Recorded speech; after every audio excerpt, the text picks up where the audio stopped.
Was she great? We're live. Was she good? Okay. I will call the meeting to order at 2:30, Public Works. Number 2, resolution authorizing payment of $20,515.92 to Patrick Dale from the sinking fund as payment of a judgment. Welcome. Good afternoon. Good afternoon. Chad Becker from Treasury, here to provide council with assurance that there is sufficient cash to pay this judgment ahead of the levy placement on the property tax rolls. As always, the judgment has been approved by the court and the mayor already, and with council's approval, finance will issue payment to the claimant, forward all the necessary paperwork to the county to levy repayment to the sinking fund, in this case over a 3-year period. And we have Cameron here from City Legal. Yes. to discuss the case. Thank you, Chad. Cameron Tacknell, City Legal. So this was related to a sewer overflow that occurred on June 28th of 2025 at Mr. Deo's residence. Our investigation found that there were 2 defects in the main line that were on a medium priority repair list that the city had notice of, obviously of the defects. But there was a wet weather event that contributed to the line overcharging, that helped contribute to the overflow. And so, because we had notice of the defect, we thought that, we should pay the claim. But since then, those 2 defects have been Resolved. well, not resolved, but they've been moved to like a high priority. So they've been So they're not repaired? not as of yet. Oh, It could still overflow? The line was flowing properly as they were cleaning it, and it had been checked over the years. Now, it was the wet weather event that really contributed to the line overflowing and backing Okay. out. But So we're just awaiting, maybe if we have another large event, another big weather storm. they tell me it's on a high priority list for Sure, repair. sure. So it just, do we know when that is? they have not told me a specific date. Wow. Any other questions on that? We'll get sued again. We're gonna get sued again. We're gonna get, yeah. I guess that's a Wow. question for the water department on the timeline. Okay, Okay. all right. I called it to order. Oh, yeah, thank you. Sorry, I was with Sarah. So I looked up and I was like, I think we're supposed to be in a meeting. Number 3. Thank you. Item number 3, Oh, resolution. wait, can we get an amount of the sinking fund? 59. 50. I don't know. I say 59. 53. Yeah. 53? I was gonna say Oh, 52. when we need them. Thank you. We've been making a lot of outlays lately. Well, we're about to do. Yeah. Well, wait. Speaking now of the next which- one, we don't have enough money? Yes, we do. Yeah. Your property taxes will be going up. Yeah. Item number 3 is a resolution authorizing payment of $26,250,000 Thank you. to William Henry Jamerson plaintiff and Smallin and Reutemann PLLC, attorneys at law from the sinking fund as a payment of a judgment and attorney fee award in case number 25 CV 179. This does carry the emergency clause and it is on for tonight. And most of my usual spiel will hold with this, with the exception of this case, or this levy to the sinking fund. The repayment will be levied over a 10-year period rather than a 3-year period, so as to mitigate some of the impact to property tax rates, but we will be paying lump sum up front. And it is purchased by the investment pool, so from an accounting standpoint, it will come out of the sinking fund, and the sinking fund will be replenished because we're paying out of pool cash, so.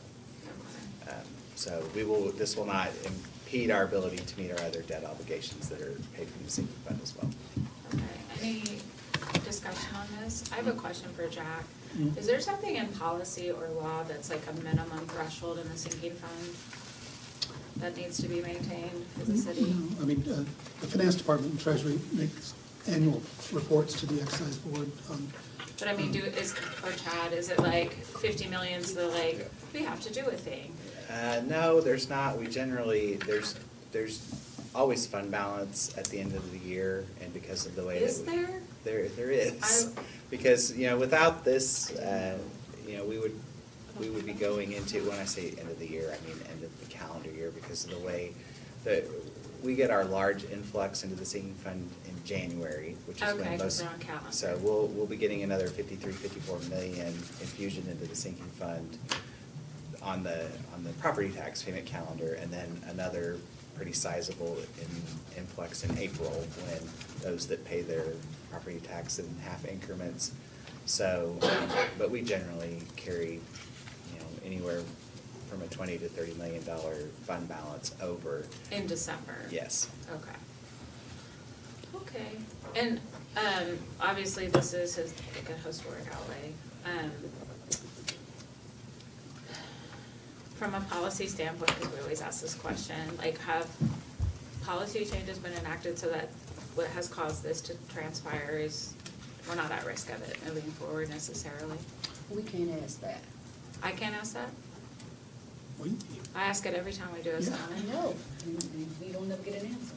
You can ask, and I can say generally, yes. I mean, there are a lot of practices in policy that have changed over the last 30 years, but a deeper discussion of that would require the police department. Okay. We should put that on. We should put that on. I don't see that. Well, I know today we're just confirming that there's enough dollars in the account to authorize the transfer. Thank you so much. I did want to just, since we're on the agenda item, thank our colleagues who participated in the settlement conference. It's a long day or more, and tense.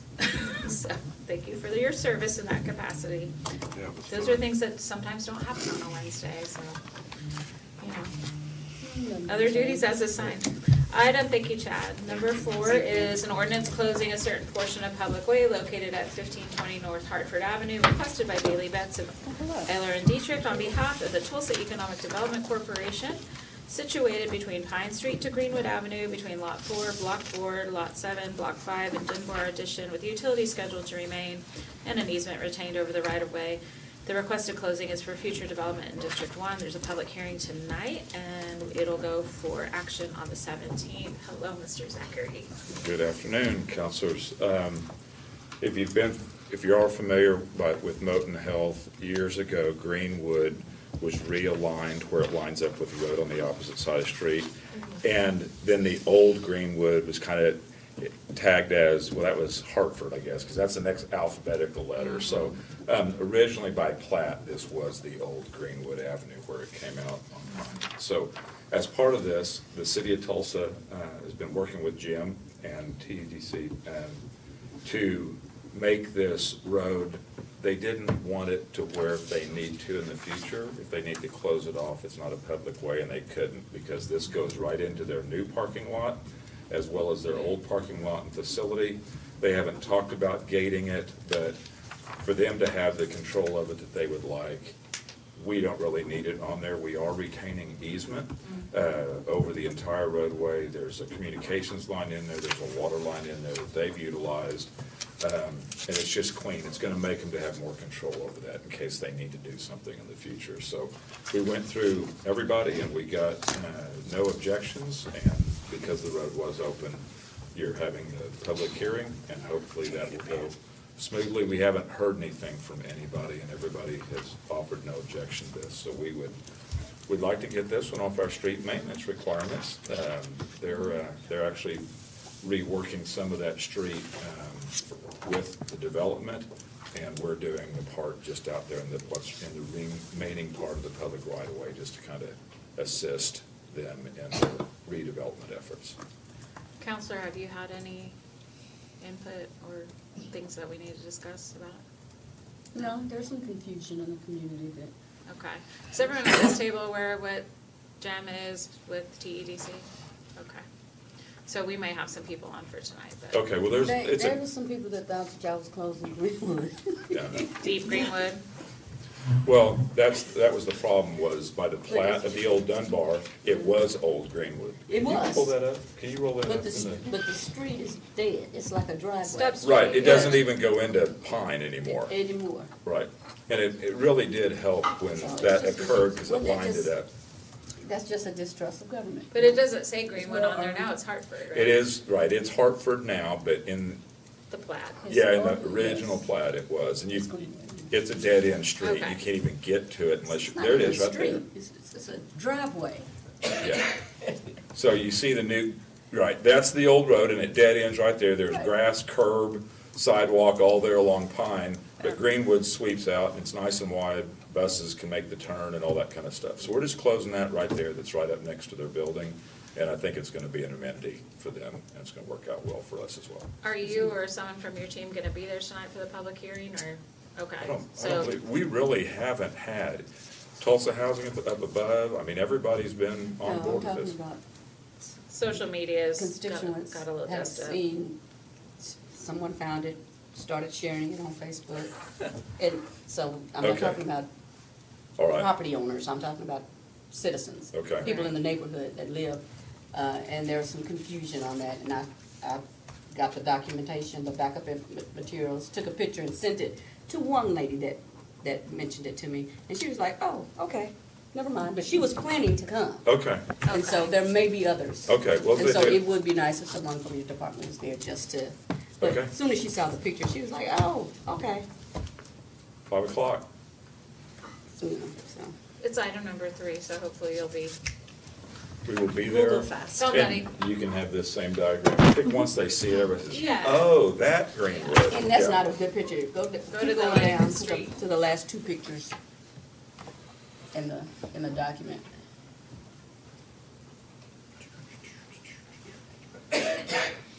Very last two pictures. There you go. See, it's kind of obvious there. Yeah. I don't know if is there, keep on going. to There's the another next one. picture. It shows it the other. Yeah. yeah. Yeah, I wish it was Stub one that Street. showed in Pine, that you could see that there's a curb and there's no way to even get to that There, road. yeah, see, So, Yeah. Greenwood is on the other side of the shelter.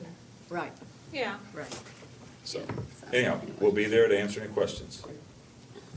Thank you. All right, thank you. You bet. it's like they're closing down East 71st Place, what? We're not gonna be able to get to our homes. Right. Trust us. Yeah. I can't trust you. No, no.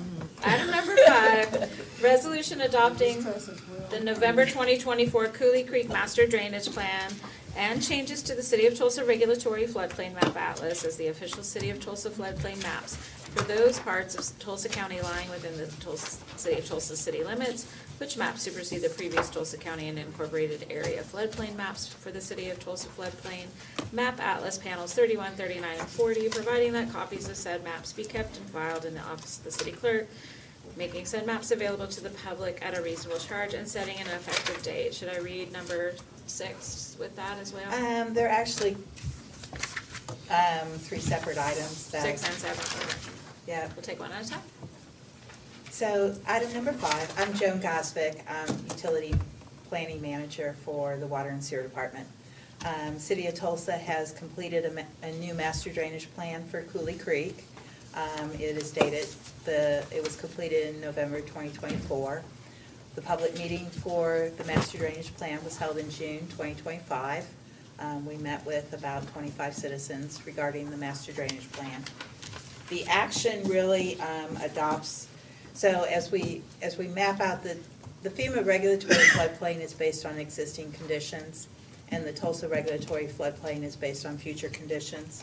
There are some modifications, both additions and subtractions to the Tulsa regulatory floodplain that are shown on the attached maps. So the action is adopting the changes to the Tulsa regulatory floodplain. The master drainage plan also includes a list of problem areas and potential solutions. They will be added to the stormwater CIP project inventory. They are currently all unfunded and part of about a $2.5 billion backlog of stormwater projects that are required in the city of Tulsa if we were to remove all flood hazards from a 100-year storm, both now and in the future. But it's important that we adopt the maps because the maps protect us educate the citizens regarding future development and protect us from future losses. So really what we're looking at now is the action to adopt the changes to the maps. Where's Cooley Creek? Yeah. I'm sorry. Cooley And I Creek can't is tell in on these. East Tulsa. Northeast Tulsa. It Northeast? is kind of northeast Tulsa. It's east of 169 and just to the south of 244, part of District 3 and District 6. A large part of the area right now is relatively either moderately developed or undeveloped. A lot of the watershed is still undeveloped. It's part of some of the areas in East Tulsa that maybe we're looking at for future development. There are some areas of street flooding on 4th Place and 15th where Cooley Creek crosses those streets. They are actually in the FEMA special flood hazard area. So some of the problem areas address that street flooding, but it does require a series of detention ponds to reduce the street flooding. And the total cost, I want to say, is about $70 million to address the problem areas in the Cooley Creek Master Drainage Plan area.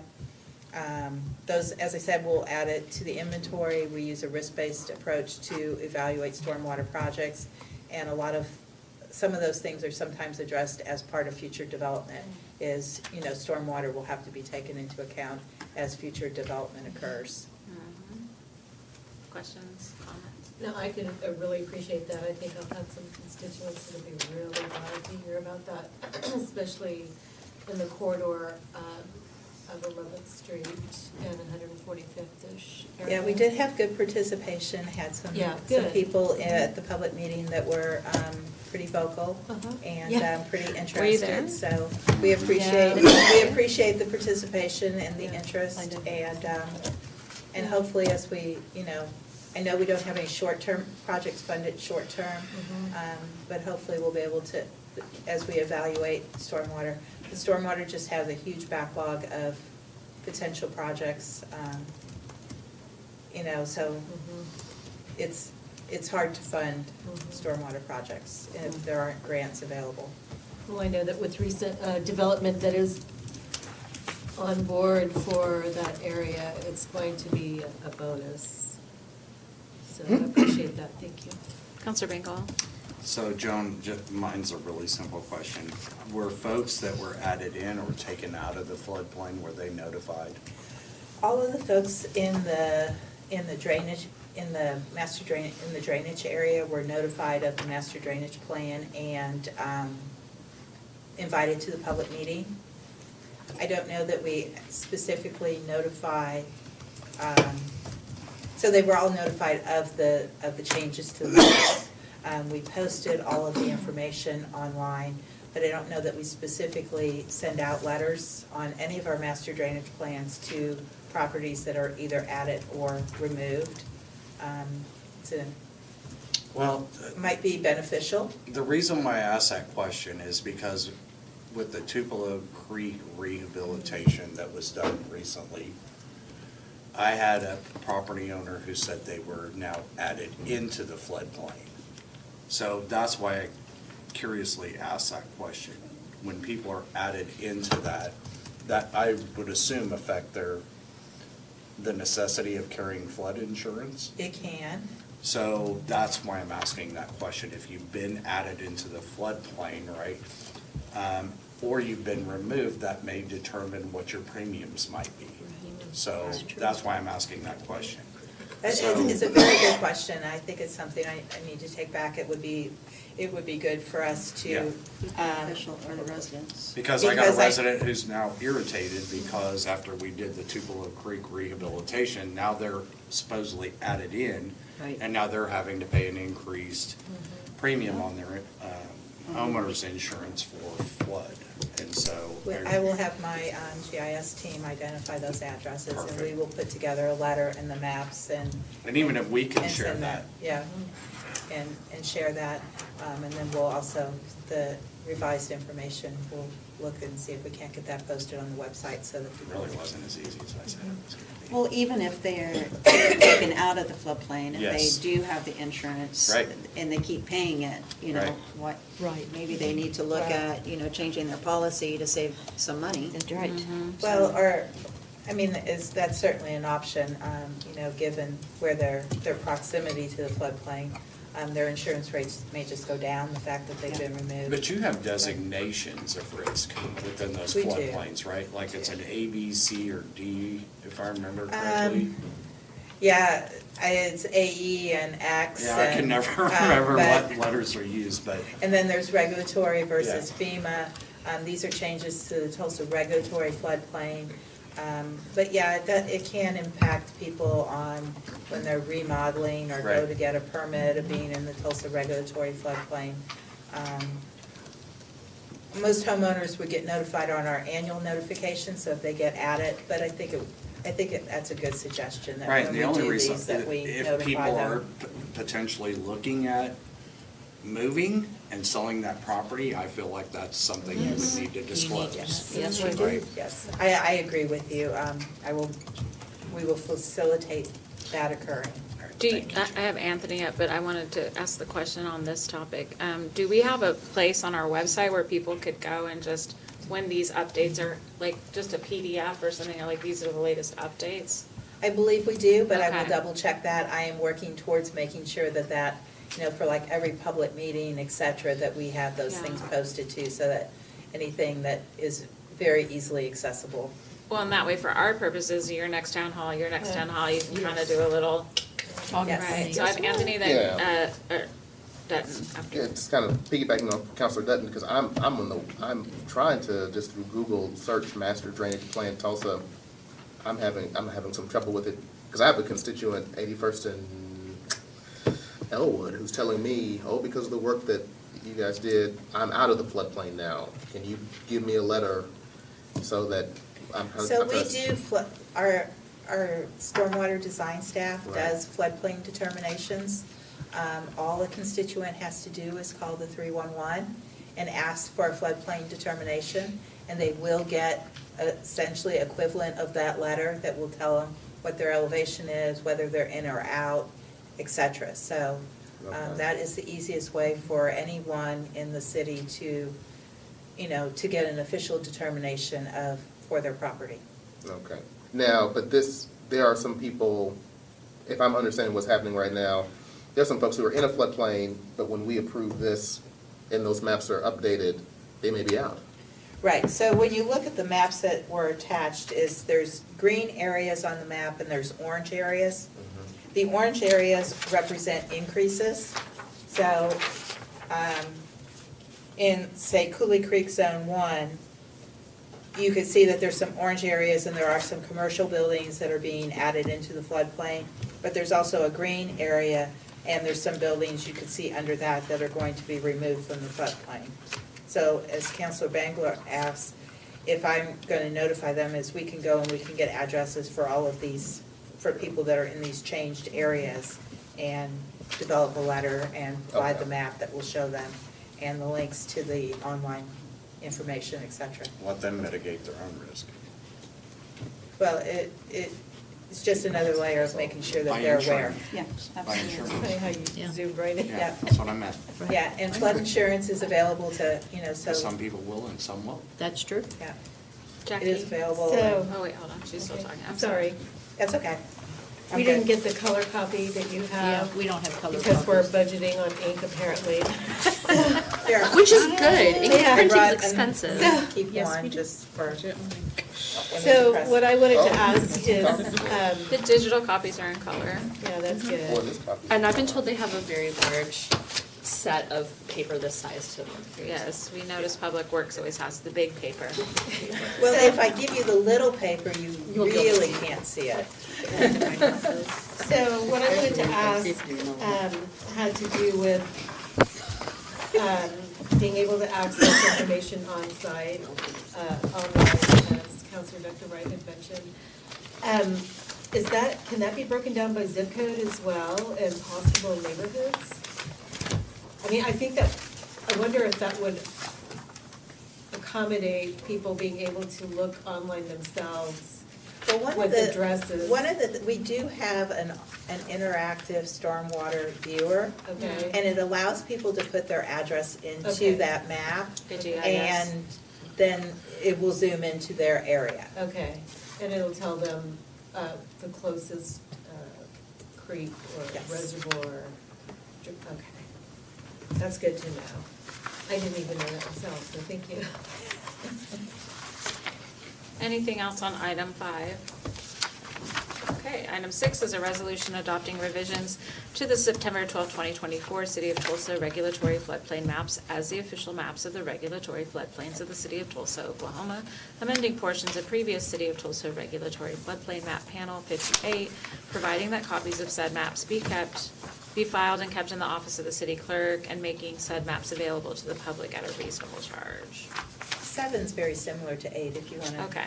do Item them number together. 7 is a resolution adopting revisions to September 12, 2024, as we said in number 6, but this would be for the floodplain map panel 62. And I'm trying to, so both of these are, a letter of map revision is, or LOMAR is a letter of map revision.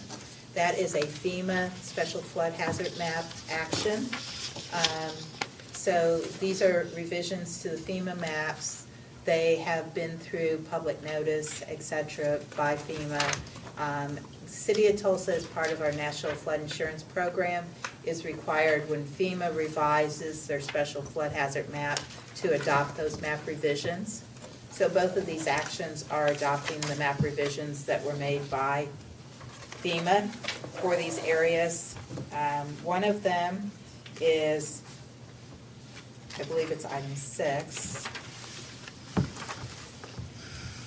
I'm a little confused on how my items lined up as to which one's which. I'm trying to find my map panel on my resolution. So 6 is 58. Okay, Yeah. 6 is, okay, we have decoded it. So 6 is Hickey Creek.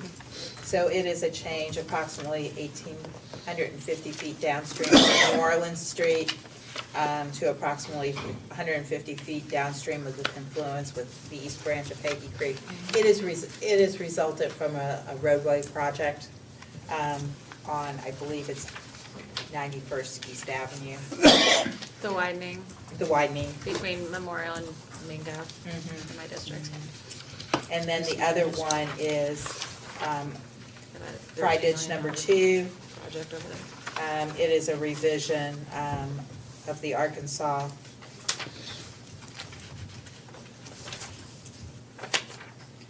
River from the confluence of Fry Ditch number 2 to approximately 550 feet upstream of the confluence of Fry Ditch number 2.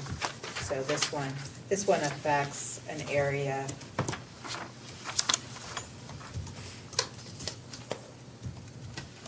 Trying to find my cross streets. May I make a request of staff when we get these things in the future? Could we put the district, Oh, that would be helpful. the districts affected in the agenda item? That will also help the public know if they should pay attention. So do you want that put on the, do you need it in the So, like, agenda item or on yeah, the so, like, resolution? on- Because it's on the RFA. Well, so like on, because most of the people who are gonna pay attention might be getting a screenshot of the Okay. agenda item. So I'm just going back on item 5, you're like, this primarily affects districts 3 and 6. That's not reflected here, so you have to Okay. click, go through, scroll, find the thing. I can absolutely do Right, as that. soon as you say East 91st Street, we know, right? So It- item 6 is all you? Item 6 is, yeah, East 91st, well, it goes into Broken Arrow. Yeah. Okay. Broken And then Arrow item shares 7 that. is District 8, Yeah. so it's South Still. Tulsa. Yeah, but I think it would just give a marker in the big agenda. I can absolutely Yeah. make sure I do that. Yeah, that would be That's great. helpful, thank you. Yeah. Yeah, on the RFA, it says. If you just put it right here on the, if you just put it here, then we can put it on the, Yeah. we'll put it on the agenda. I'm just saying, like, for people who do engage with our agenda, they sometimes don't click through on the supporting documents or can't, or, you know, don't have a computer that can pull those big documents up, so. Any questions on 6 or 7, what's happening here? Okay, well, thank you so much. If there's nothing further, we are adjourned. Do you need Thank another you, copy? Joe. Do you want me another copy? Yes, awaken.